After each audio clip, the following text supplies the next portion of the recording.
जान पान शान पहचान बगमछिया, यूपी बिहार के ईशान बगमछिया। देखने में तुमको भले गवार लगते हैं, हर तोरा का पता है ई गमछिए से हम तो रंगदार लगते हैं। अरे ओ रंगदार, जल्दी आवा इधर, टाइम हो गेल बा। बस आ गेला, भचर भचर करे लगला। 1 मिनट रुका, तुरंत आवा तने तैयार होके। चलो बस कर, बहुत हो गई, ढेर देर हो जाता।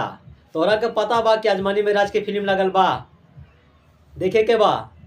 चला जल्दी, तोहार चक्कर में फिल्मियो छूट जाई। पैसा वैसा नहीं ले बड़ा। जब हम घरे से निकलत रही तो तोहर मुंह में ताला लगल रही का? बोलना ना चाहिए कि पैसा लेके चला। जो हमार पैसा रहा सब जिनसे में छूट गई। अब दोनों जाने ऐसा ही घूमिया। और ऐसे भी हम रात जल्दी आवे के बा, हारमोनियम पर प्रैक्टिस करे के बा।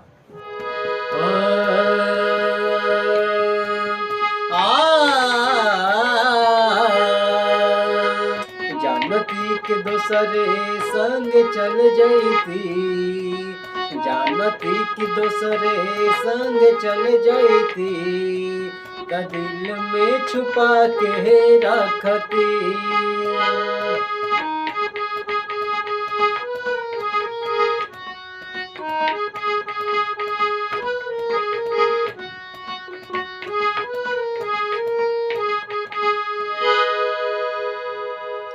हाय दोस्तों, आपको ये वीडियो कैसा लगा? अगर ये वीडियो आपको अच्छा लगा तो प्लीज मेरे चैनल को सब्सक्राइब करें, वीडियो को लाइक करें, अधिक से अधिक शेयर करें और मुझे सपोर्ट करें। अगला वीडियो बहुत ही जल्दी आप सबके लिए लेकर आएंगे। थैंक यू, नमस्कार।